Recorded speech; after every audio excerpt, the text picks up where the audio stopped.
see a future in which there will be many more opportunities for teachers in terms of professional development. We see a future as well in which all our schools will be adequately equipped with technology, all our students or teachers adequately equipped.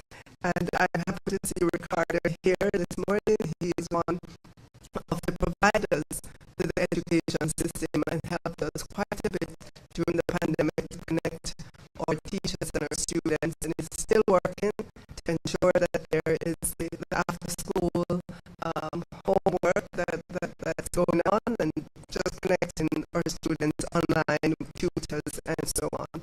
We recently completed a significant investigation, if you will, of the education sector. We have a report that has given us many recommendations as to what we need to change in education in order to begin to see better results. We are at the beginning of that process right now, but we're earnestly committed to ensuring that this time we implement the recommendations in that report. We really know that education is the foundation on which an economy rests, and that we have to significantly improve the educational standing of our citizens, all the way from early childhood all the way through the tertiary. We want to see more of our workforce more highly qualified than they are. We recognize, though, that it's a process. We're bringing all the stakeholders on board because, as your conference is saying, not only do we have to recover from the pandemic, but we also have to reskill and rebuild and continue to build on what we have as we redesign the future of education in Jamaica. We have been talking about the students being more at the center of things, with the teacher as guide, rather than standing in the front of the classroom at the board with a marker or chalk. We've been talking about allowing our children to develop more, be more innovative, but these are the things that we have to put in practice now as we go along. We have to help our teachers in terms of their reorientation to the classrooms that we have. We know we have the skills to do it. We are committed, and I hope that the next time we meet, we will be talking about the results and not just what we are expecting. Again, thank you everyone for being here and for the interaction that we will have in this session this morning. Thank you very much. Thank you so much, Minister Williams. Recovery Skill Rebuild to 2030, and that indeed sets the context for our conversation and remarks today. So this is about you, it's a roundtable for all of us, and what we would like to do now is to invite Dr. Rice for her remarks, and then Dr. Lichtenmeyer. As we heard from this team, Dr. Nelson this morning, we're focused on looking forward, building the future for our scholars and their families. I would like to invite Dr. Lomond Lynch, I think I saw him there, to sit right next to Ms. Bennett so that we're part of the conversation. And I'm going to ask you, Mr. Michael Campbell, if you could please join us here. Thank you so very much. Dr. Rice.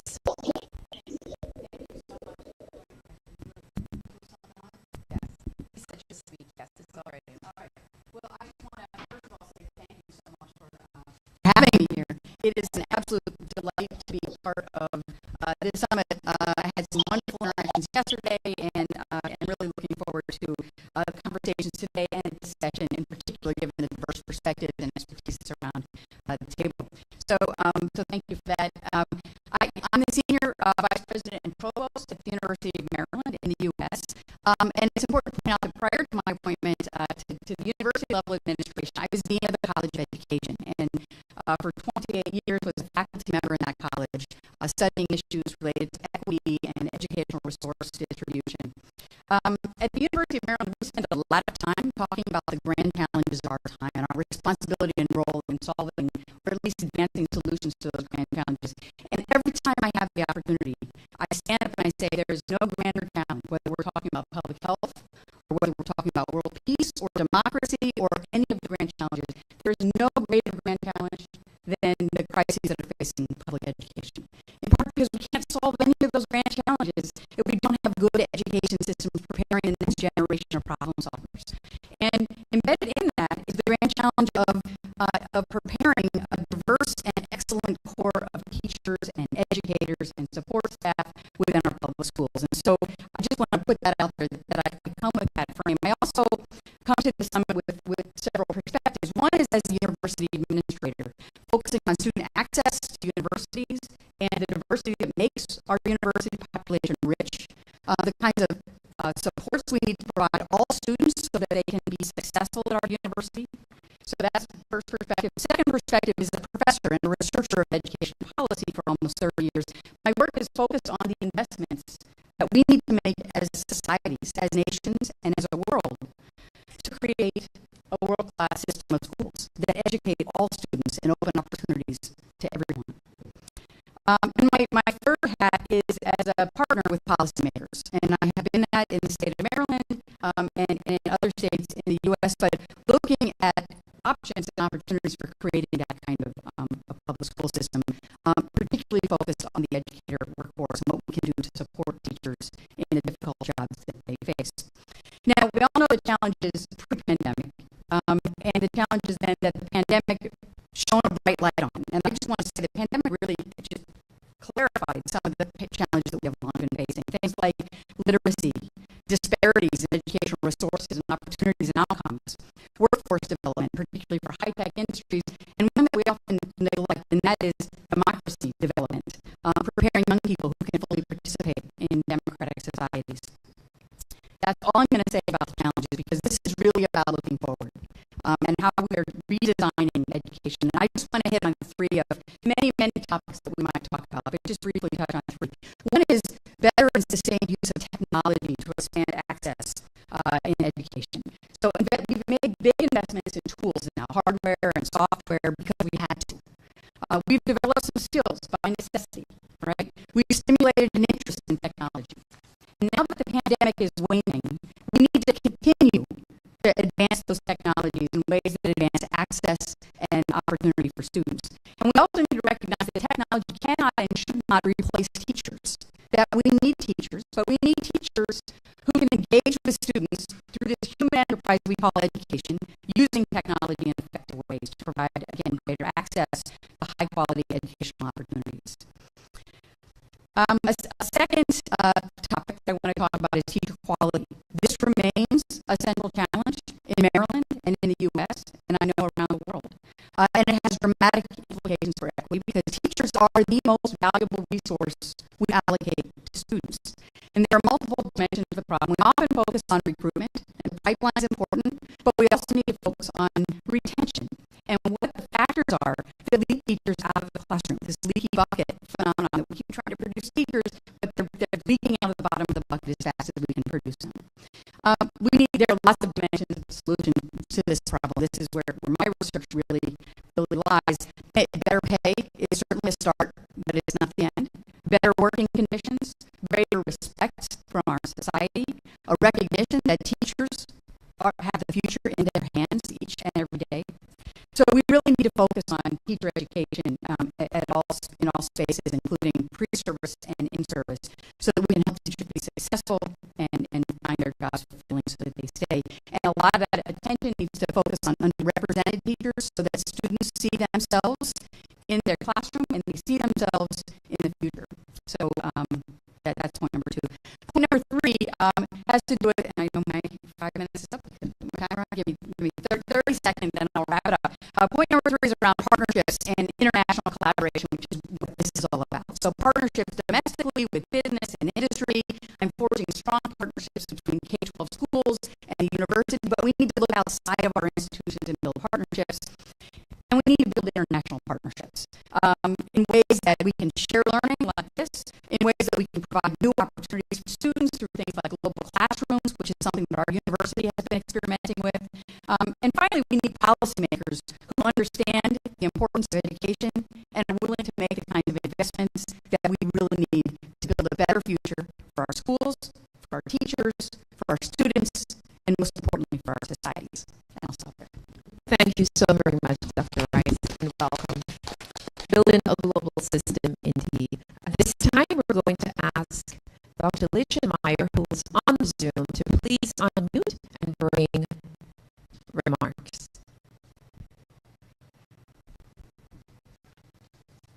And while Dr. Well, thank you very much. Wonderful. Welcome. Thank you. Thank you very much. I'm very glad, first of all, be honored for this invitation. Thank Keisha Thorpe and all the team working there, obviously to the minister, and honor to share the disabled to each and every one of you participating around the world. I'm Minister of Education of Tucumán. Tucumán is a state located in northwest Argentina. It's about 1.8 million people.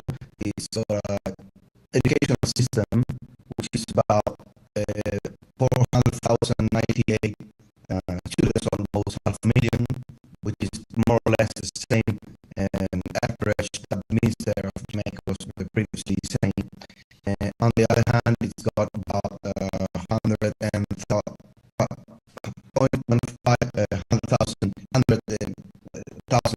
schools that is a very wide and important system, and it's 36,000 educators every day. In this country, we are part of the country that is historically been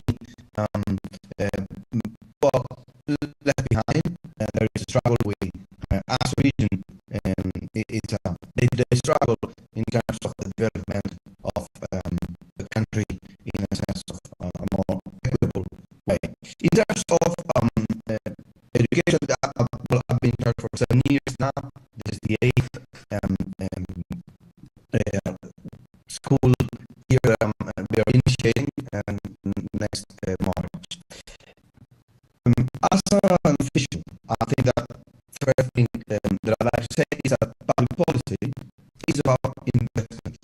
All the planning, all the procedures, all the goals, they are super related to investment. The first thing that must be guaranteed is they are established by law or established every year in the budget. But there must be investment for us to be able to put forward. Otherwise, ideas are just ideas. In that sense, I like to celebrate the public policy of my state and the government of Argentina in that respect, because we see and we celebrate growing investment, and that is also not centralized in 2 or 3 states, which are more populated, but with a view that each state of the country deserves the same for being a state of the country. I think that investment needs to be locally based, which tends to strengthen identity and identity-based educational system is the key, because it creates belonging. I think that after pandemics, what it's a top priority is to create social bond, and there's nothing more important than schools for social bond in every sense.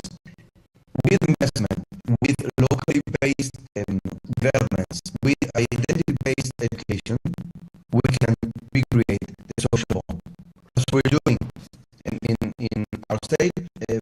We've had normal education in classrooms since the end of last semester of 2021, and 2022 has been a year of full recovery in every sense, but also of a lot of challenges. One of them, I think, is to make schools more horizontal. At the same level, at every level, more and more diversity. Probably one of the most important policies we advance is to add 1 hour to every primary every school find their way to that goal. That applies to every level of schools that must be open schools, participating schools. That's the only way, not only in terms of how you administrate them, how you let families get in with cooperative or social economy, ways of helping states to be close, be near, and be part of schools. Healthy school, in a wide sense, is a school that learns and that teaches how to do healthy, how to be healthy, how to learn about health life, and based on the understanding that there's no environmental policy if there's no policy of social justice. The environmental issues are social issues, and I think that one of the things that schools, in every sense, need to strengthen every day. Congratulations, Mario. We're just going to thank you so much. Just if you could just summarize quickly. Thank you so much. Yes, in one word, I think that we need schools that not tell so much what to do, but to let them do, they know. Particularly schools and schools that will, with investment, with planning, but most of all, with projects and dreams, recreate social bond. Thank you. Pleasure. Thanks to you and all of our guests who have presented their remarks to help contextualize your conversation. So we now will open up discussion to everyone, and we're going to ask you just to share your 2-minute remarks in light of our theme. What's our theme again? Recover. Let's say it together. Recover. Rebuild. Wonderful. 2030. So I'm going to do something a little different because I know my co-moderator is going to be jumping in a second. So this portable mic, I'm going to just ask you to pass it. I'm going to start from here. I just ask you to tell us your name, the organization that you're with, and then offer your 2-minute remarks as well. And again, welcome to our guests via Zoom. We'll be coming to our Zoom participants as soon as we finish with the remarks. Thank you so much. Good morning, everyone. My name is Joseph Thomas, currently the Director for the Master Teacher Unit and the Ministry of Education. And our task is identifying the exemplary teachers. We are just here. We have a lot of outstanding teachers in this country. And our recognition, JTC, Jamaica Teaching Council, actually we give more importance for the continuous professional development and recognizing the teachers. Now we are realizing that our teachers are all around the world. Yes, even in US and Canada, our best teachers, and so that our country is not just training for teachers in Jamaica. Actually, we have a different outlook now. So my big responsibility is identifying the outstanding teachers, put them in a track, and we are assessing them and then recognizing them in a proper way. Motivation is important.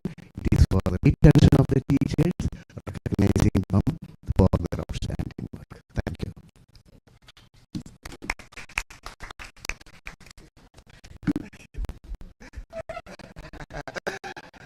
Good morning, everyone. I am Walter Campbell. I am the principal of Kingston Technical High School, and our role is really to ensure that whatever policies the ministry will have put in place, we're trying our best to make sure that we create an environment in which learning can take place and is equitable, and ensuring that our children are aware of various issues that affect society, and making sure that we equip them and give them the necessary skills that they can create jobs for themselves and others, and they can also become very good citizens. So much of what we do at Kingston Technical is ensuring that the environment is one of such that learning can take place, and to provide the opportunities and facilities for teachers so that they can meet the students' needs by equipping them with the various, skills and tools. It's still a long way, but we are getting there. Thank you.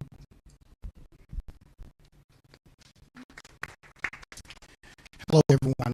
My name is Anthony Wright. I'm with the Educational Guru Consulting Group out of Maryland. Most of my years in education have been in special education.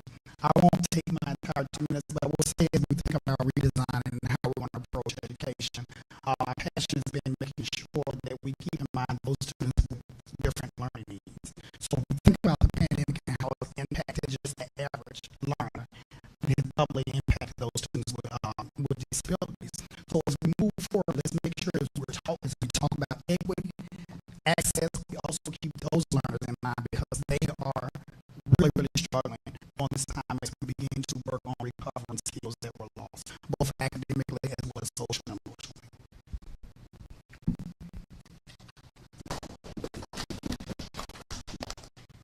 Hello, my name is Lori Anderson Smith, and I'm also with the Educational Guru. I have spent many years as an educator, teaching K through 12. Actually, I'm in that capacity, and also work as an instructional specialist,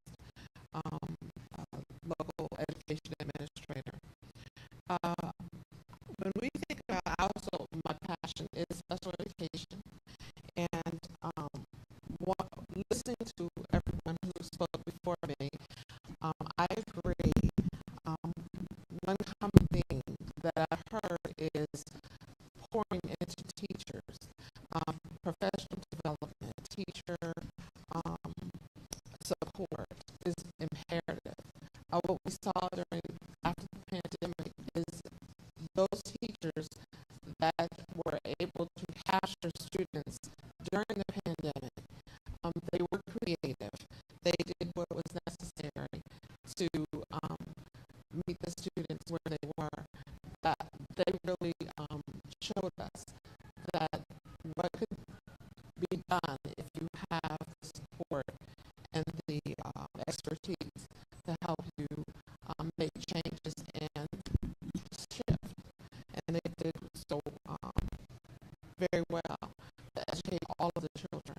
Our children really, some of them really struggled, but many of them did well. And we need to look at what worked during that time and just continue with continuous development of our educators. Thank you so very much. So we're going to invite Mr. Chong on the Zoom. It is his new year, and he does have another engagement where he lives. And then we're just as a point of protocol, just hold your applause so we can get to everyone because the time is here. Go ahead, Mr. Chong. Thank you.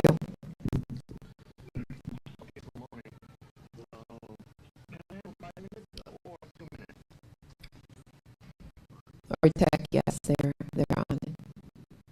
Mr. Chong, we are just waiting for the volume. Thank you, sir. I thought I was invited as a speaker and analyst, and I prepared a little bit of my own presentation. And anyway, it is good morning and good evening from Seoul. My name is Raymond Jung, board director of former UN Secretary General Ban Ki-moon Foundation. And let me start by saying that the world we are facing now is not the same world we used to live. The world we are living now is the product of the conventional thinking we used when we created the many problems we are facing now. Problems such as poor quality of public school education in many countries, climate change, income gap between the extremely rich and the extremely poor, the social tension, ecological crisis, the poor public health system. All the problems we are facing now are the outcome of the old thinking we used to have. As Einstein, the famous scientist, once said, we cannot solve our problems with the same thinking we used when we created them. We have to build up our capacity to keep on asking the questions about the validity of the knowledge we inherited from our fathers and grandfathers. The role of the teachers should not be limited to delivering the old knowledge, but fostering the intellectual confidence into the minds of the student to question all the knowledge they see in their textbook. For example, is the free market delivering desired quality of life? If not, how we should redesign it? Is the medical system delivering the right services to the people? They should be encouraged not to start raising questions for any system, knowledge, thinking they find uncomfortable. They should not start searching for answers until they find right answers. If they find their town is not safe, then they should keep on asking how to make their own town safe. They should be encouraged to dream about the world they want for their future, and they should not start keep on asking questions about old and conventional thinking. Then they should be encouraged to lead the change they think necessary. Let me take an example of climate change. All of us are living in a free market economic system. Free market is free in the sense that we are treating carbon as free goods. Our market price is not paying the right price for the damage carbon is doing to our climate. The reality is that we cannot live in a carbon-free future while we are treating carbon as free goods. We should learn that we have to pay the price of carbon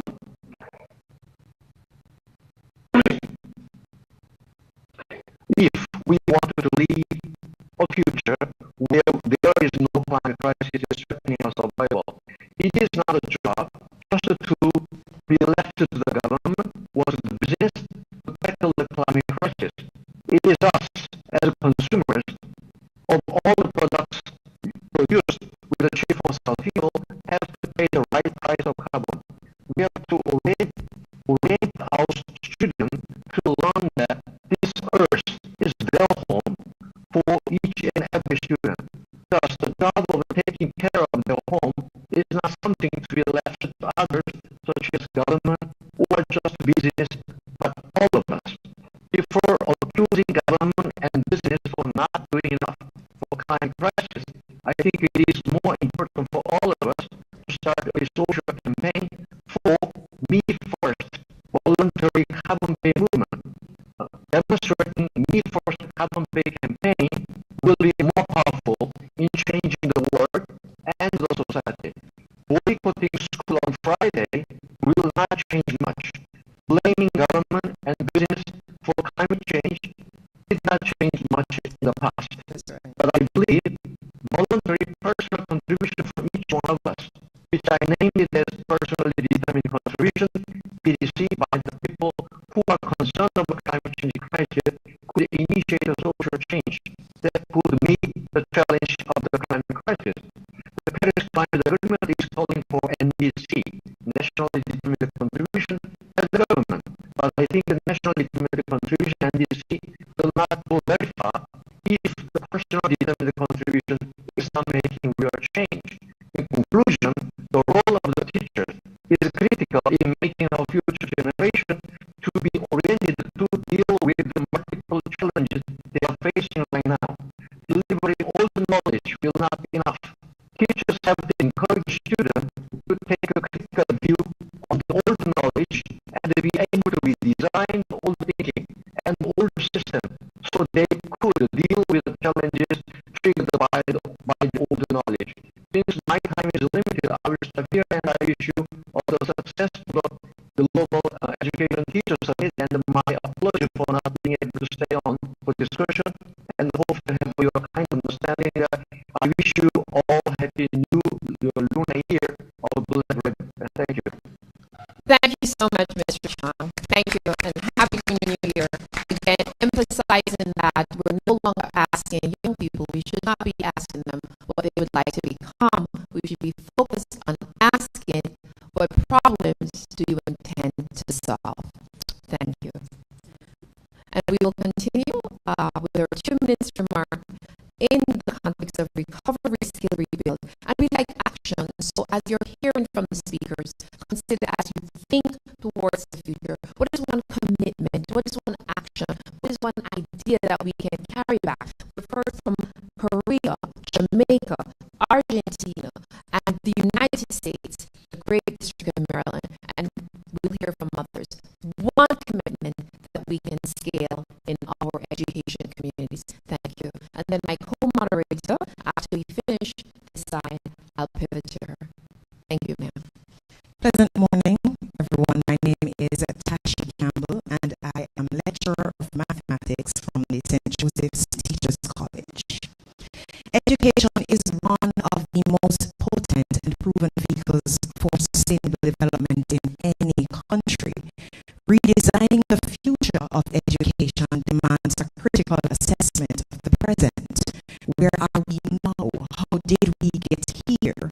And how are we going to get to the place we want to be? Will we continue to treat the pandemic as a setback or use it as motivation to refine our vision and strengthen our resolve to develop educable individuals who have the necessary skills, attitudes, and the emotional intelligence that equip them for lifelong learning? Be mindful of the reality that we are 7 years away from 2030. The theme, Recover, Reskill, Rebuild for 2030 is more than mere instruction. It is an urgent call to action for all stakeholders. And I want to close by sharing just how we have been transforming education with 2030 in mind as teacher educators. Education has been pivoted to emphasize inclusivity to address our learner profiles at all levels of the education system. We have also made attempts to bridge the digital divide by utilizing synchronous and asynchronous learning, utilizing more digital software and so on. And we have had to revisit the concept of curriculum enactment with an emphasis on 21st century skills such as STEM and constructivism and so on. And in addition to that, we have been intentional to model what it means to be a teacher in the 21st century classroom. Personally, I train pre-service and in-service teachers by first addressing mindsets with the hope of inspiring in them a growth mindset and then equipping them with the necessary knowledge, skills, values, and attitudes to be resilient, adaptable, critical thinkers, problem solvers, and lifelong learners. Thank you.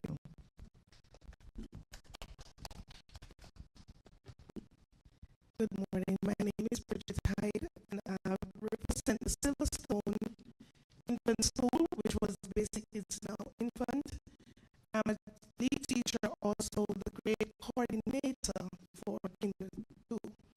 And since the pandemic, we know that we are the foundation because they are young children, and so we intentionally planned environment that supports them, which incorporates trust, building relationship, reducing stress level and crying.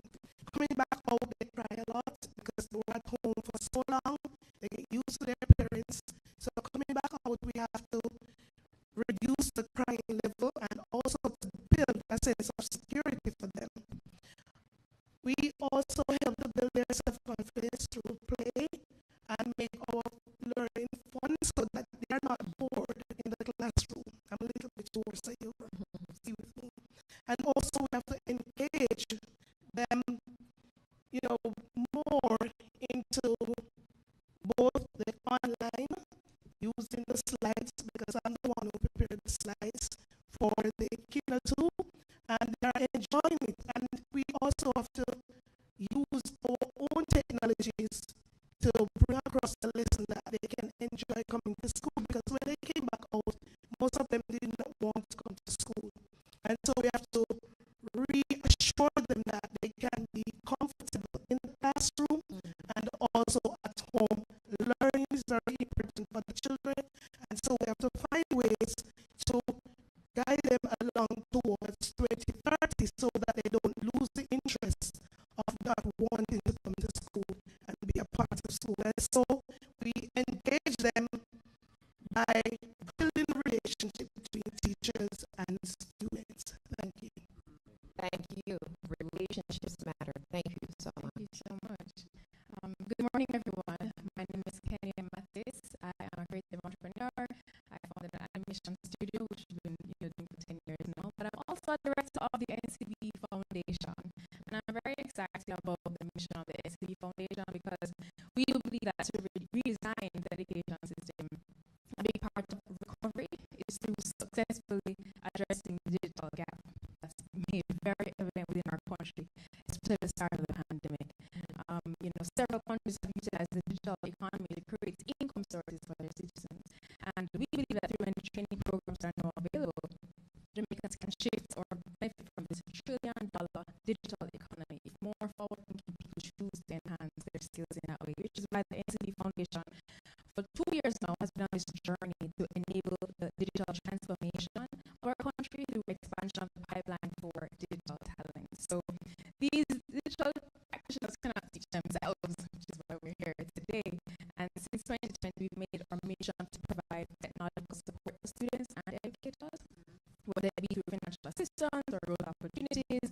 And some of our partnerships and initiatives include the National High School Robotics Competition, First Tech Challenge, Amber Heart Academy through the Amber Group, and the Heart Trust National Training Agency, NCB's Icon Lab, which is in partnership with Michael Teachers College, offering digital halls in schools across the island, our flagship tertiary scholarships and grants programs that's focused on supporting students pursuing digital careers. Just recently, our grant award program over the holidays focused on supporting educators and students as well. So we're doing our part to address this gap now, and we're doubling down on digital education. And the second step in terms of reskilling is also about focusing on how it is that, through education, we can use initiatives to improve problem solving, critical thinking, and creativity. So at the end of the day, in terms of rebuilding, as stakeholders, we really want to use these initiatives to invest in our students and also our teachers. Boost Scholarship Program also does this, which helps teachers with the investment of $9 million through the foundation. Special emphasis is now being placed on producing high-quality teachers in digital studies. So that's some of the initiatives that we, the board of the NCB Foundation, have been committed to in helping educators as you redesign the future of the sector so that Jamaica may play our part in advancing the welfare of the whole human race. Thank you so very much, Ms. Mathis. Mr. Allen, thank you. I love it. Everyone is putting their timers on. Thank you. Absolutely. Thank you. You saw me doing that, right? So good morning, everyone. My name is Ricardo Allen. I'm the founder and CEO of an online education technology company called One-on-One Educational Services. 10 years ago, I would have just left university, but I studied natural sciences. And, pretty much I gave up a scholarship, dropped out to school, university, to focus on building and fixing an education system that I would have benefited from. We invested about $20 million at the time. And we built out an entire digital curriculum for most of our subject areas, including math and sciences, so a student could sit at a computer and prepare for their exams online. 7 years post that, it was 2020, the onset of COVID. We were ready and able to assist over 500,000 students across the Caribbean to learn and stay in school. How were we able to achieve that? The investment we made 7 years ago. Now, standing in 2023, looking forward, where will we be 7 years from now, 2030, right? And I'm saying that we invested $20 million then. Just this year or last year, we raised over $350 million from an IPO and initial public offering. One-on-One went public. And we got the money. Thank you so much. I made a promise to teachers at the time, and the promise was very simple. We're going to raise this money and we're going to use it to transform the education system. And how do we plan to do that? Well, $100 million of that we're actually going to be using to develop what we call a teacher shortage solution. We're going to take this device that doesn't work with internet, it doesn't need internet, neither does it need electricity, and we're going to place it in every school. We're going to have a content studio that is in Kingston, the largest in the Caribbean. We're going to stream lessons every class to this box that every school can have access to any class, anytime, anywhere. Standardizing, equalizing, and bringing equity to education in the classroom. And so this is our focus now as we plan for the next 10 years. We cannot wait until 2030 to put in place the infrastructure that's going to make us successful. We have to start now. We're doing our part. Certainly, 300 million is not enough, Minister, and we need as much support as we can to make this possible. Now, we cannot do this without teachers. We need every input from teachers to make a solution that as good as possible so that it can actually fix the problem. Thank you. Thank you so very much indeed. Urgent call to action. The time is now. I love it. Love it. Dr. Claire Nelson and we're Mr. almost Dr. Lynch. Just reminding you that your seat is here. If you could join us. Thank you so very much. Dr. Nelson. Thank you so much. I'll try to do this in 2 minutes. So think about the framework I use called Smart Futures Framework. And I'm hoping you remember 5 things to think about. So we're looking out at 2030 and beyond, and you're trying to prepare your students. If you're in high school, you're talking about 4 years from now, 3 years, so 3 years, then post if you've gone into 4-year college or 2-year college or a technical school, they'll be there into the workforce, where the jobs are going to be. So we're thinking about designing something to prepare people for jobs that don't yet exist, but we can think about the fact that, okay, maybe Jamaica is going to be having to really go back to the agriculture sector in a serious way and look at what to come out of that. And one of my stories I normally tell when I'm speaking is about how we're doing a fantabulous job in the agri-tech and in the biotech coming out of all the herbs, etc. So there's a lot of work we've done in there that's not been invested. And of course, you can find food, fiber, forestry, fuel. A lot of things can come out of biotech. It's not doesn't have agriculture just planting yams, right? But what happens with the yam peel? What happens with the orange peel? What happens with the ackee seed? All these things are waste. They're actually not waste. I.e. So every single thing we do has a cost and a benefit. So we got to get more of that kind of thinking into the school system. So therefore, from elementary school, we got to get more practical thinking of science.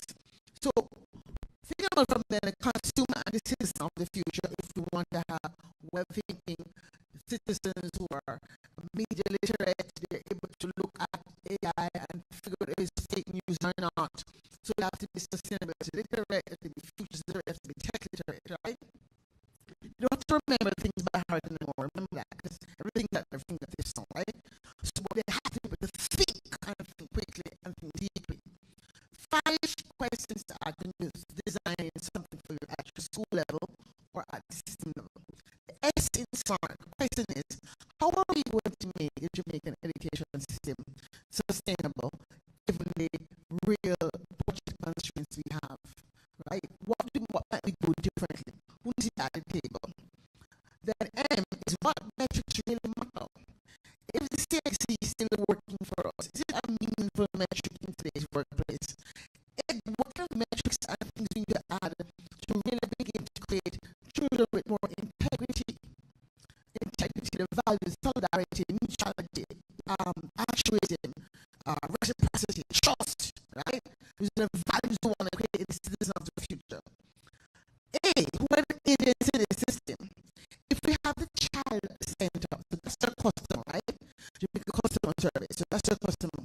So you have a dialogue with your teacher, child, and a dialogue with your parent, child. Sometimes the parent is not quite here, so the teacher not quite here. You can decide what he can find another work, right? So how do you then deal with that? The agents, and of course, all the ancillary people, the finance people, the policy people, all the transportation and getting to school, all those that supplies the system, the ecosystem which this child must thrive. Resilience. Every agent in that system, and even the non-living agents, have to be resilient. Living agents are the child themselves, emotionally, the teachers themselves. How are you going to manage when a parent won't come and chop you up on a darn knife on you? And you have to go back in that classroom. So these are real things in the Jamaican context. So resilience of the children, the teachers, the principal, who is not going to complain to, or who shall not complain, she can't complain to them. Alright, you can't complain to them. So all of these need emotional and mental resilience. And then the hardware, the quality of the institution, the bathrooms, all of the broadband. So all of these systems have to be resilient. So how are we going to design for that? And finally, you answer my last question, G, transformational use of technology. you have done that. So in my framework, what I ask people to do is when you have your meetings, minister, do really get a core group, right, of all the agents, and you create a brain trust, and you have that brain trust begin to look out into the future and say, well, if you want it to look like that, what are the assets? What are the challenges? What are the breaks, the friction points that we can try to rub off? We have enough money, we can rub off something else. And try to have the most cantankerous people in the room. To them teach that they trouble, give them work to do. But they won't solve our problem. If you can't solve a problem, stop talk. I think my time is up.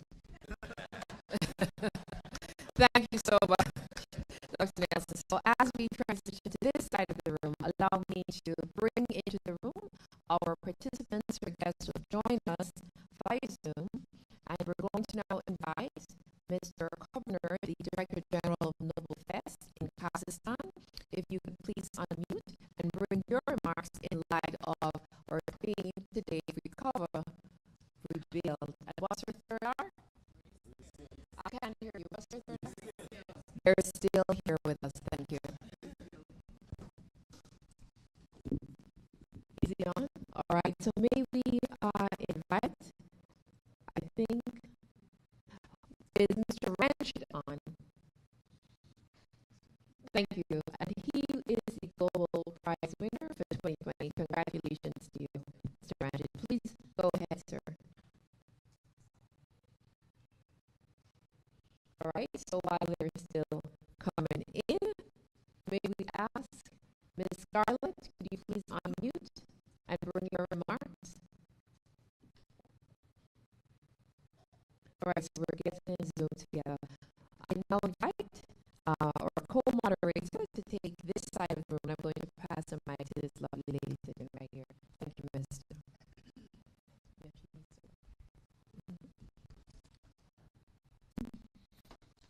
Mr. Technician, is everything okay? So were they able to unmute?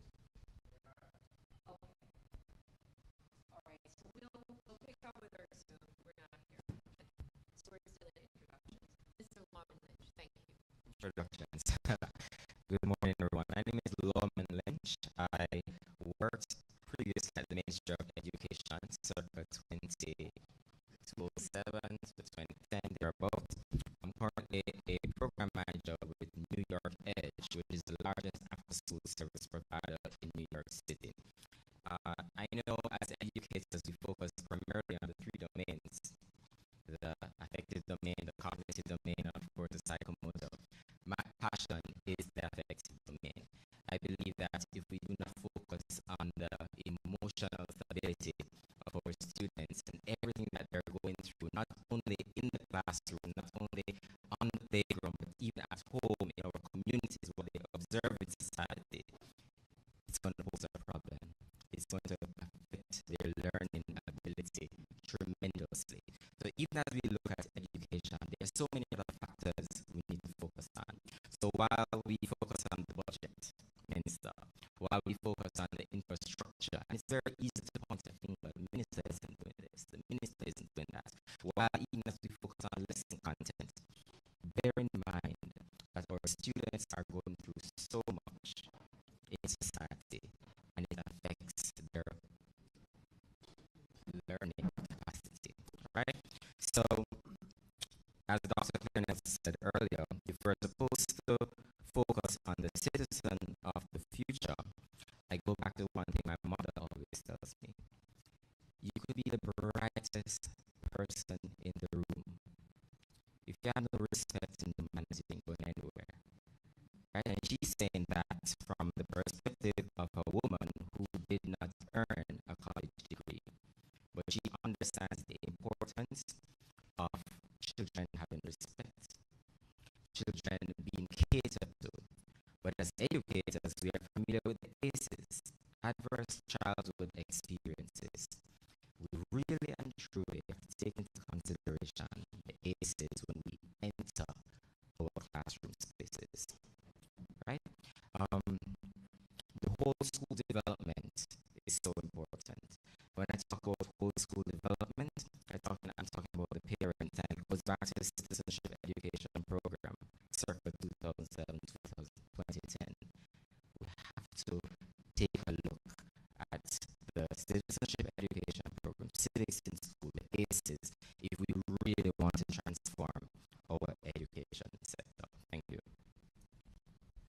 All right, good morning, good afternoon. No, we're still in the morning. I'm not going to set a timer because I know I'm going to be less than 2 minutes. My name is Dr. Kristen Drummond. I am here in a different capacity. I'm an educator of a different capacity. I work in Division I in collegiate athletics. I am an athletic director, and I have been serving international students for the last 16 years. So I became affiliated with the U.S. Elite under the stance of compliance, of how to get our international students into the U.S., how to get them educated, how to get those free scholarships. I became well versed in educating them on how to get their visa documentation, their Ziva cards, making sure their financial documents are in place. So it is imperative that I'm here today to learn how to better serve my international student athletes. I have many on my campus now, and I will recruit many more. So I'm here to, again, make sure that I'm meeting their needs from my perspective, and then also to learn what else I need to do, what I can do better from your perspective. One thing I want to say, I think I'm about to go over 2 minutes. One thing I want to say is this: what I liken education to is to a house, right? I'm using an example. This is an educator in me. You're going to be my kitchen. You're going to be my bedroom. You're going to be my bathroom. I'll be the living room, right? Think about it. We all have different perspectives, right? But we all make up the house. I do not see the perspective of the kitchen because I'm a bathroom. I do not see the perspective of the living room because, again, I'm a bathroom. What makes education so exciting is that, again, I need you to be successful. I need you, in order for your student athletes, once they leave the U.S., to come back to Jamaica and be profitable businessmen members, to be profitable educators. So again, I'm so glad to be here. I'm so glad to hear the differences in the room. So if you have any students that are looking to further their education in athletics, let me know. But again, I want to learn what I can do to make sure when your students leave me and come back to their residencies that they're good human beings. Thanks. I went over 2 minutes. Good morning, everyone. My name is Vivian Carr, and I am the president of the Caribbean Graduate School of Theology, which is based in Kingston, Jamaica. I'm also counseling, and I'm transitioning into an education psychologist, and the former member of the former vice chair of Region 6 of the National Parent Teachers Association, and therefore you know I'm a parent advocate, right? And I'm also recently, since the pandemic, the author of the book, It Still Takes a Village, Help Parents in Dealing with Academic Underperformance. So as an educator and a parent, and an advocate for parental involvement, what we've been doing, and I take my entire team from CJC, is that we've been visiting Jamaica, different schools in Jamaica, and we're saying to our school leaders, to our teachers, it still takes a village. So we don't want you to be parents, we do not want you to be lawyers, we do not want you to be doctors, we want you to teach and teach our students well. We're also saying get our parents involved, really involved. And so as the parents become involved in the education of their children, then we're more likely to see success. So we are promoting the role of the village. And we're saying if that happens, our students will see success. We're teaching our teachers and our parents how to create student success, because we are aware that they are, as my colleague would have shared before, suffering from a number of challenges, and it's not that academically they're not able to perform, but there are many other things that are happening. So the psychologist comes in here, and so we are going out and we are doing psychoeducational assessments. We're treating our students because the counseling, the teachers have the counseling center. So we're bringing them in when we're partnering with schools, and we're actually doing counseling sessions with the students and the parents who have suffered since the pandemic, and we're really targeting the learning loss. So finally, we are now, Madam Minister, advocating for the government to begin to pay for and support parents in getting those students assessed, properly assessed, because without having the knowledge of what's really happening, what's affecting their academic success, then we don't know what we're treating and we don't know how to help them. So I stop right there and saying that as we move forward, seeking to address the learning gap, that we bring all hands on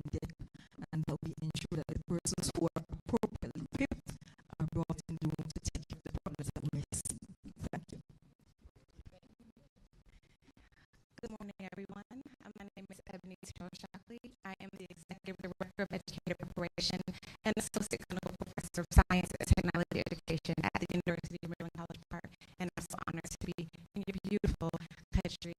I study underrepresented groups and their teachers, and I do that work in STEM, literacy, and exceptional education context. When I think about this challenge about rebuilding and reskilling, I remember and I understand that the pandemic brought a lot of pain, because that's what happens with loss. And when I think about the strategy we can all share, and what can come out of that, or what came out of that, I recognize and realize that there are always opportunities. And so when the pandemic came upon all of us, we came together and thought, so what are the opportunities here? What can we do to turn the situation around? We're at a university. How can we use our agency, our knowledge, to transform and inform? How can we provide the technological knowledge, the pedagogical knowledge, the content knowledge of our community?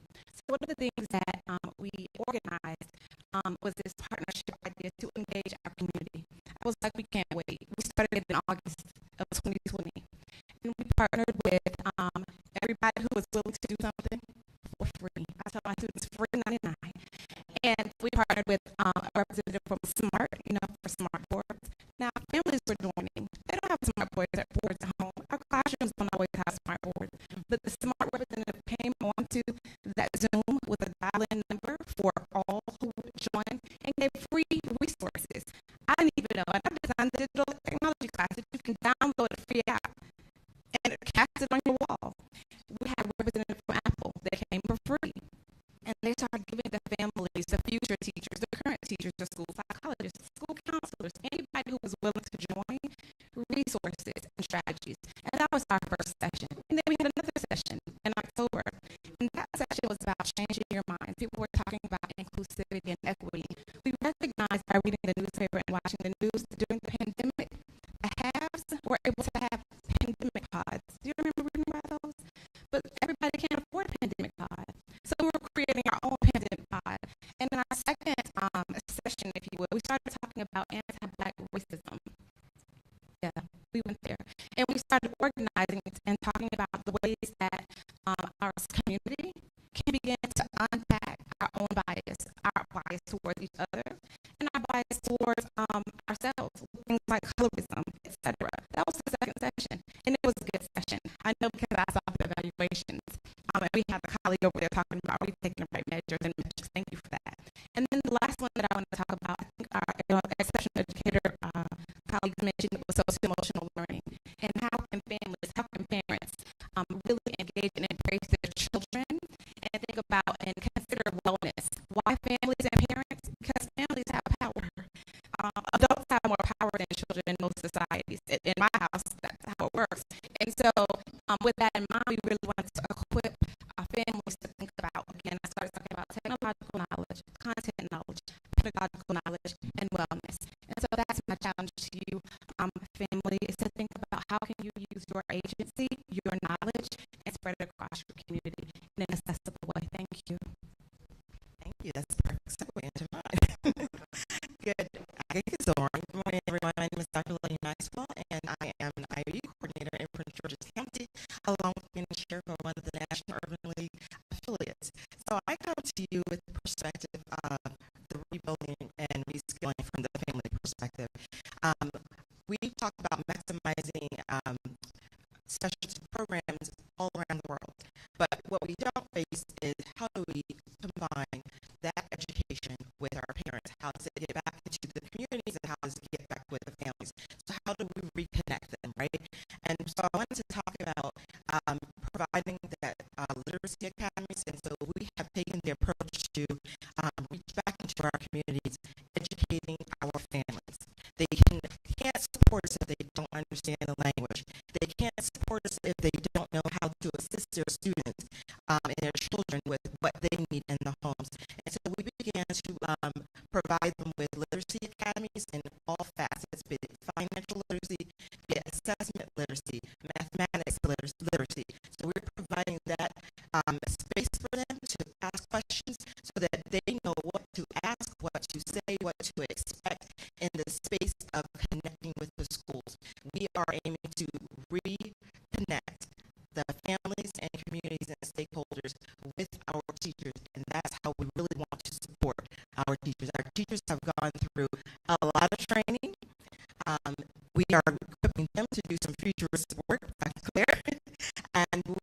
make sure that we support them, and the underbelly of it is that that's where it starts. Who are the first educators? The parents. So let's reconnect those households back to the schools. Thank you. Thank you. Good morning. My name is Ivan Sode from Ghana.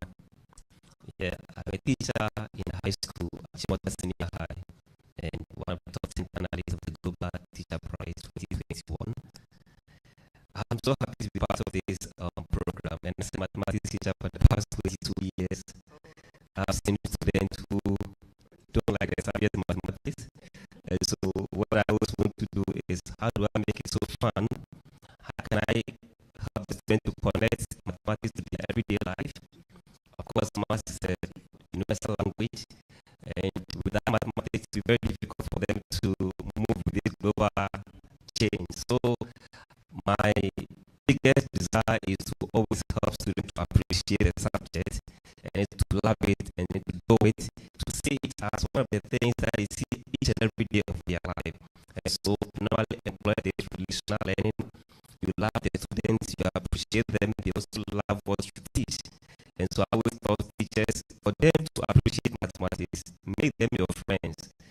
Students will always learn from you if they admire you or they love you. They will never learn from you if they hate you. So most students don't like math because they hate their math teachers. So if you can make if you can make them love you and appreciate you, then definitely they will appreciate what you teach. The therapy is to help these young ones, especially those at the interior part of the country where they are less let me say those who are less or accept communities. I mean, we want to reach them, so I do organize boot camp for students in the less privileged areas, empower them to see STEM as something that everybody can get into, because that is the era that we are in. I mean, a child must always appreciate what he or she is learning, and then be ready to move with the global moves. So that is what I do as a teacher. Thank you. I'm just honored to be here. My name is Jessica Lander. I am a public high school teacher in Lowell, Massachusetts in the United States, and a top 50 finalist for Global Teacher of the Year 2021. I teach students from around the globe, from Colombia to Jamaica to the Democratic Republic of the Congo to Cambodia. And it is such an honor to learn with them and learn from them every day. And I think one of the things that I'm really struck by is, and thinking about for the next 10 years and beyond that, is how do we ensure our schools nurture a strong sense of belonging for our students who are newcomers to our countries. We live in a globalized society with more and more people on the move. I was just looking at the stats. We have close to 300 million people on the move today, about 30 million refugees, and again, close to 300 million people on the move. So how do we ensure our students feel a strong sense of belonging as they make new homes and new lives in our countries? And for me, belonging has been something I've been thinking about a lot. I've traveled across the U.S. for the last 3 years, visiting schools that are doing creative, powerful work with immigrant origin students. And for me, it comes down to 8 things that I'll just share very quickly. For me, belonging is broken down into opportunities for new beginnings, supportive communities, assurances of security, chances to dream, committed advocates, recognition of students' many, many strengths, some of which we've talked about here in this room, acceptance for who our students are and all their beautiful, many diverse identities, and opportunities for our students to develop their voices, and then for us to value and create opportunities for them to share their voices. And for me, if schools can do these 8 things, then we can be nurturing a strong sense of belonging for particularly our immigrant origin students, but really for all of our students. And when our students feel a strong sense of belonging, I think they will have the best chances to succeed both in school and outside of school.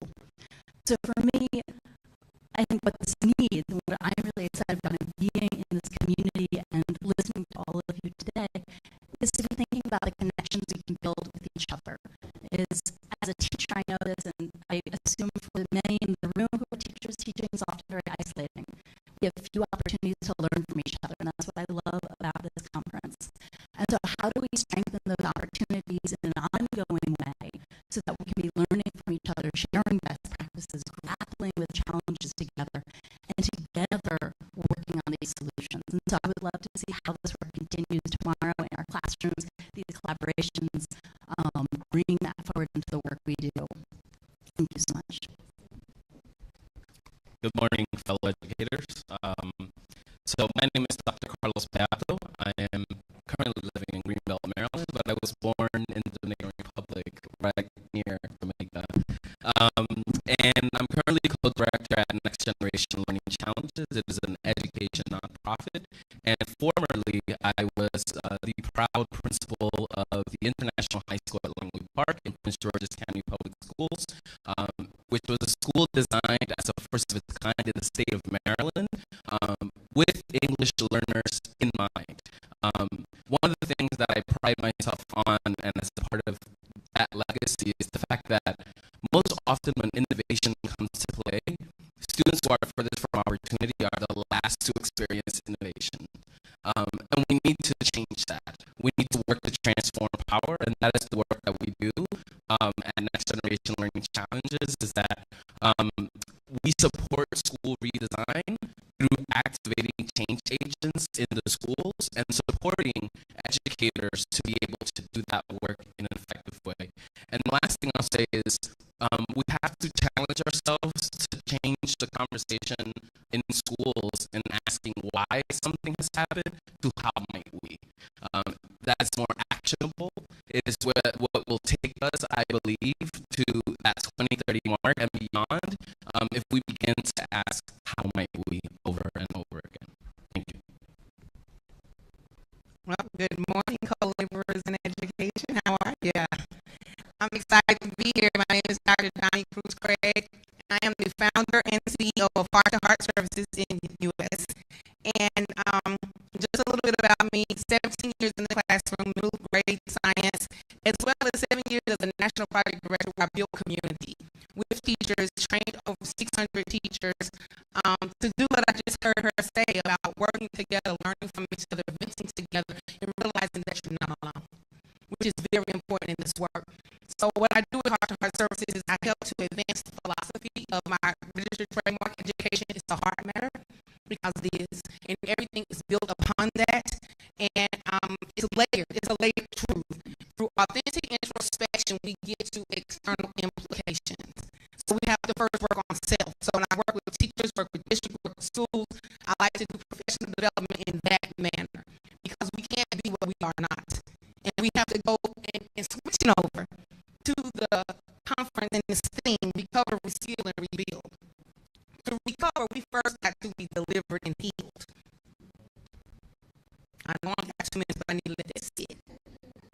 We have to be delivered and healed, which means as educators, we cannot give our best to students if we don't deal with ourselves. So to recover, we need to heal, which means dealing with ACEs, which I heard down here at the end of the table. I'm huge on ACEs, trauma, mental health, and all the things, because again, as educators, we can't move forward our students if we're not right, if we're not healed. So we have to deal with that stuff, and sometimes it's not the easiest to deal with. To reskill, this is where professional development comes in. It is critical. I was in the classroom. Professional development was a one and done. It was a big, everybody do the same thing. It didn't work. So I believe professional development must be intentional, and it must be targeted for what is needed for the teachers that are doing the professional development, so they can get what they need. So that's how we reskill. And I think we have to bring in some personal and professional in the reskilling and professional development. That's what I was talking about with mental health and trauma, with ACEs, with healing and being delivered. Now, to rebuild, that is how we have to reset the foundation with this rebuilding, because we can't build on shaky ground. And I believe we've been moving for a long time on shaky ground globally. And I'm just keeping it real. So we have to rebuild with a strong foundation, which means we got to do what needs to be done. And this is where unity and community comes into play, because we can't go alone. We can't do it in silos. And it takes all of the nations to come together on one accord, looking through the same lens, going in the same direction, doing what needs to be done for our children, our future. Because right now, the foundation's a little shaky. So that's how we rebuild. And I'll just like to end with a little inspiration. I want to look at the year 2030 30 because that's where we're going when we're looking at this rebuild, right? But when you look at 2 plus 0 plus 3 plus 0, what do you get? You get 5. That's the number of breaks. And I think we all have that around this table. We're in a season. We're in a space. We must capitalize on these discussions and have some action through solutions. Time out for just talking. We have a grace to move in this space to create what is needed, and we must do it. And lastly, from 2023 to 2030, that's 7 years. That's the number of completion. So we're going to have new beginnings come 2030, but we got to start the work now. And we must find ways to leave here connected, doing what needs to be done. Thank you. And I am so grateful for the opportunity to be at this table.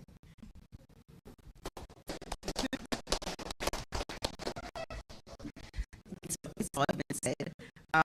Morning, and thank you to the Chancellor, an executive director of Burita Foundation. Burita Foundation is the corporate social responsibility arm of the Cornerstone Group, which comprises of Cornerstone Trust and Merchant Bank and Burita Investments Limited. Feel free to check them out before you leave. It's an exciting time in investments.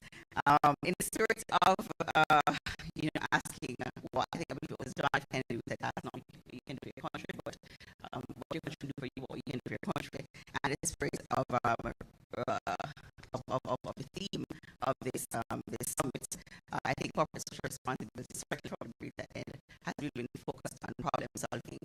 And at the time of our rebrand, of a year ago, we were just coming out of COVID, and one of the major challenges was education. And so our 3 pillars, the primary among our 3 pillars is education and youth development.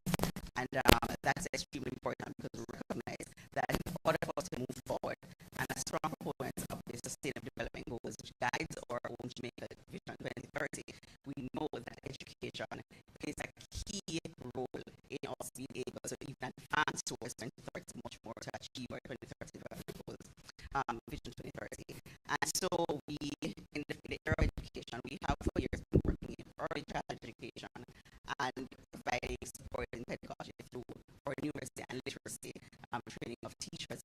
Incorporated in that is a parental support element which addresses the needs of parents in partnering to train our children and to raise our children and to develop the coping skills that parents can address the needs that will come up when they are working with their children at home. We've expanded on that and we continue our support at the early childhood level because we believe the foundation has to be solid, has to be stable in order for us to build. Yes, we want to capture and arrest from an early stage so that we can go back to basics. Someone spoke earlier about building that social bond, that love for man and really wanting to do good. And so we, over the last year, have provided support to the Early Childhood Commission in the form of schools, assisting schools to develop and to raise the standards so that they can become certified. In Jamaica, you have basic schools which are private and infant schools which are government funded, which has far more support at different levels than the basic schools which are private. And so we're assisting in that area. So schools can, standards can be raised and achieve 12 standards so that they can become certified and receive government support and register. We've also supported training. We believe that teachers must be retooled and tooled. And so the instructor must also be at a place where they are comfortable and confident so they can give instruction and help to mold for young minds. And so we supported the Professional Development Institute of the Early Childhood Commission. We've also gone ahead and we have provided support to early childhood institutions, largely in Kingston and St. Andrew, but we're trying to go more into rural areas where there's also a need for that kind of support. Financial literacy is consistent with developing the whole person, because at the end of the day, we want teachers to be developed in a holistic way. And so it's important to tool them emotionally, physically, and financially. And so we have embedded in our engagement with teachers an element of financial literacy, and we're really looking in 2023 to build out on that so they can be properly set to not just deliver training, teaching in schools, but they can also be comfortable at home knowing that they are financially sound. And so that's one of the things that we really want to be able to deliver on in 2023. And addressing self is important because, again, they too have, teachers are also, they have families, they have children of their own who not want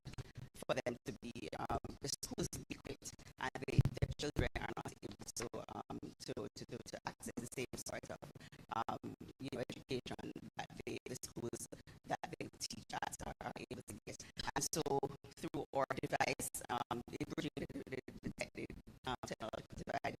We were keen to not just support the students, but the teachers as well, so that they too can have that access, and so that their homes can be equipped with computers and devices, electronic devices, so that they can have that for themselves and for their children. And so we're just hoping to build on that in 2023 and beyond. I believe that, as I close, that it's important. These conversations are very important because it takes a village, certainly, but also it takes different perspectives, so we can all learn from each other. And I think it's imperative that the education system, education sector, incorporates the thoughts and the expertise of the corporate sector, but the third sector as well, NGOs and so on, so that in advocating can not just be about what's not going right, but what ideas we have that can help us to build and get to achieving our vision. Thanks so much.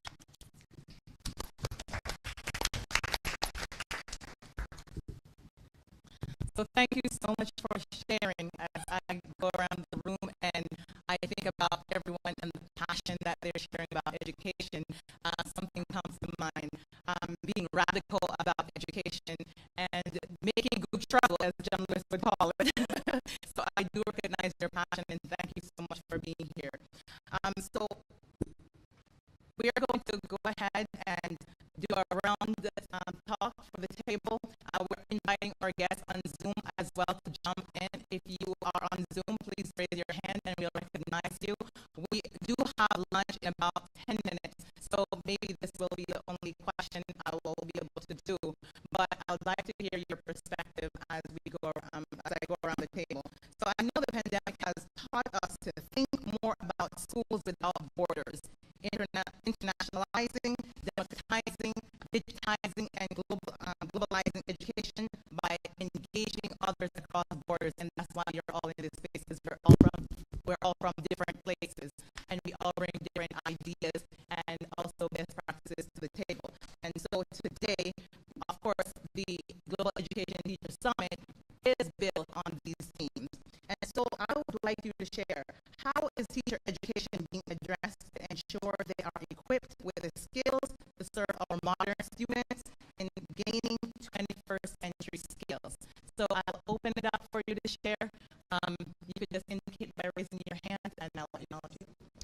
How is teacher education being addressed to ensure that they are equipped with the skills to serve our modern students in gaining 21st century skills? For instance, we are at the Global Education Teachers Summit, and one of the main goals, of course, is our 2030 Sustainable United Nations goal, right, for equity in education and quality education.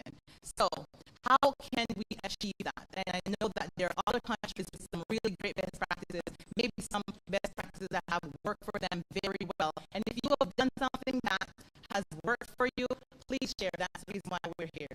So I open up the floor for you to share your best practices.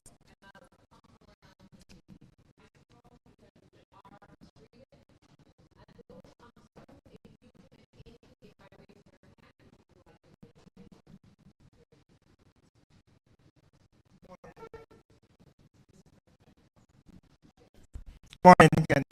One of the things that we did earlier in terms of ensuring that our teachers are empowered professionally is that we discover, because the teaching council was doing a lot of training in different areas, we picked up among our staff by doing some evaluation that some of our staff had skill set in technology and in different areas, in different teaching methodologies. So what we have implemented is that each term we ensure that our teachers share the best practice. So whomever would have gone into different training and so forth and is exposed to new knowledge, they would share that with the other colleagues, and we try to standardize the best practice within the schools.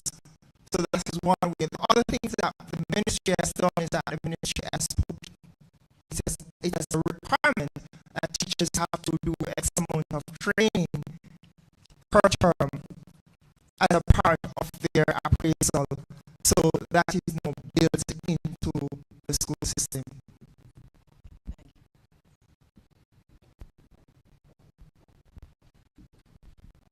Good morning again, everyone.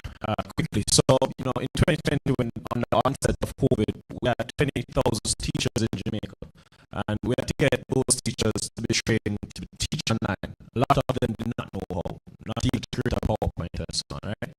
We can't be left with our pants down again. Right? We have to prepare. How do we do that? We need to ensure that we understand from every teacher what skills they have, what skills they don't have. We need a way to do that. We can use technology to solve that. Number one. Once we have an understanding of that, we need to ensure that those teachers are provided with these skills through certification or otherwise, just like the doctors do. All of those professions. I'm an actuary. You have to do professional certificates every year. Right? That helps to keep current and so on. So these are two of the practical ways I think that can help. And finally, make it accessible. It's so difficult for teachers to leave the classroom, go to a seminar, take time out of their days that they have to spend with their families. Make it accessible, open, and available to them right on the cell phone so that they can have access to it. Thank you. Thank you so much. And we do have a response via Zoom. We're going to ask that you unmute. Thank you so much and weigh in. That's Mr. Randall. Thank you. Yes, thank you. So I'm in Canada right now. I wish I was in Jamaica. It's a lot warmer there. I live in Abu Dhabi, and I'm trying to help bring peace to the Middle East. No small feat. One of the things we're teaching, we've developed a compassion curriculum for the Middle East. So we need to rebuild, recover, reskill about compassion, because students, as it's been mentioned actually, I love it that we need to love our math teachers. Students don't care how much we know until they know how much we care, and that's compassion. So the curriculum is very simple. We start with curiosity, recovering the curiosity, the natural curiosity amongst young people. And the next step for curiosity after curiosity is conversation. If you're curious, you need to enter into conversation or dialogue to discover why is this person different. And ultimately, good curiosity leading to conversation leads to collaboration, because we are not just better together, we are best together. And so it's been an amazing journey in the Middle East. We built actually a center, a family center, which students are participating with, that has a mosque, a synagogue, and a Christian church all together on the same compound. So the world could use a little good news today. Hopefully that's a little bit for all of us. Thank you so very much.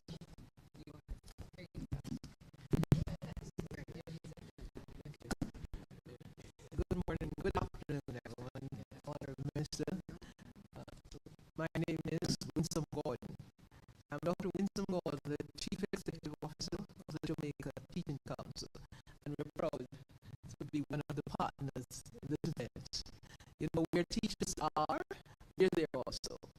Never absent, never late. Our vision is simple. We have 4 words.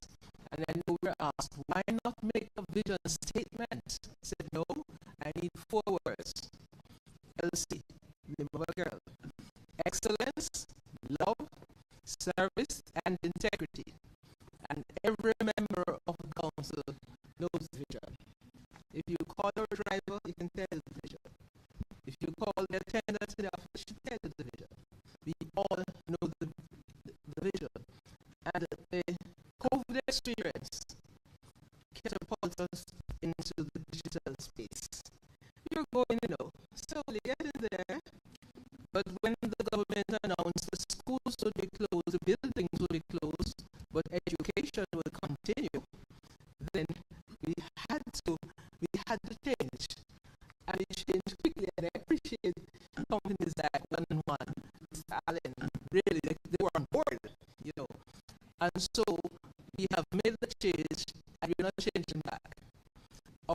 Most of our teacher education, professional teacher education, and service teacher education, we deliver online. Teachers can go and upgrade themselves whenever they want to. We have the JTC YouTube. We have now set up our own learning management platform, so that access to professional development is now, you can do that on your cell phone. Be there. our challenge now is to make sure that training is targeted. Because our teachers are well trained, that's why people are here recruiting them. They're fully aware of it. Canada, US, UK, the recruiters are here all the while, because they know our teachers. And so we are confident that our teachers are knowledgeable, but there are areas of weaknesses, and we must find those. The days of general training are over. Training has been targeted. So a teacher, you know from all these examinations that we do, our system is well examined, and we have a lot of data.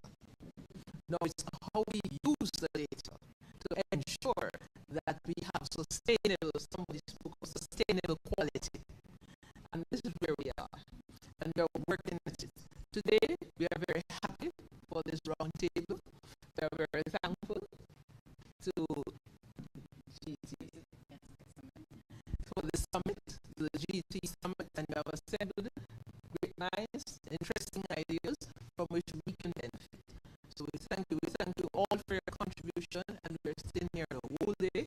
We are looking forward to the interaction with you. What we have been forcing our teachers, I heard, what we have been forcing our teachers, encouraging our teachers, urging our teachers to remember we are first human beings. We are human beings, and we are to, in our classes, we are to ensure that there is understanding of our children learn that they are first of all human beings. Thank you very much.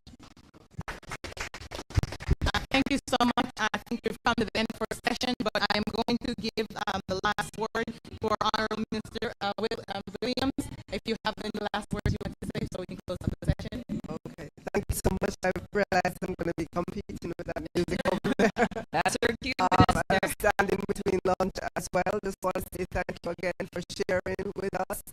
One thing I noticed that we're all grappling with the same issues, and therefore we can share best practices with each other. Some of you are further along than others. I particularly listened and heard about the New York Edge. Love to speak with you about some of the things that you're doing there. Those who mentioned the emotional issues with which our children are dealing, focus on the emotional stability of students in order to understand how it's impacting their learning capacity. It takes a village, meaning get the parents involved.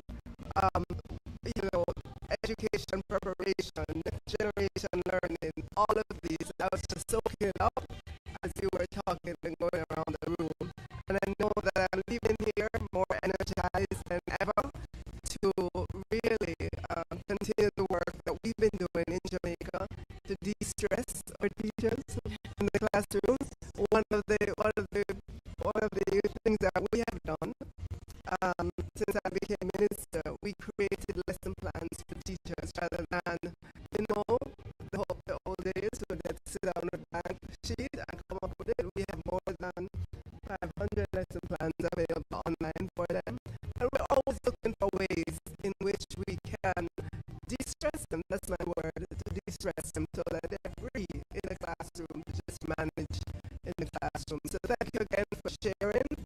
Thank you to those who come all the way to Jamaica. Hope you enjoy some of the sunshine. And to persons in the virtual space, I hope you were able to hear the conversation here and that you found it useful as well. Thanks again. Thank you, Ms. Thorpe, for really organizing this. I know it took a lot, and I'm glad that we agreed to participate and to come on board as a sponsor. Thank you very much. Thank you. And thank you again for participating. Thank you so much for our Zoom audience. I wish you were here. We're about to have some great food, great sunshine, great cultural experience here in the Conference Center Garden. And so hopefully next time you may think about joining. And I'm so happy we're able to bring great minds and great ideas together, continue the collaboration. We're about to have our networking session as we do lunch. So thank you again for joining, and have a great rest of your day. Take care, Zoom audience.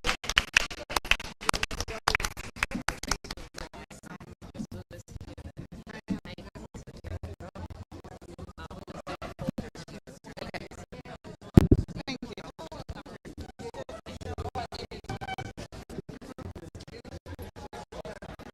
everyone,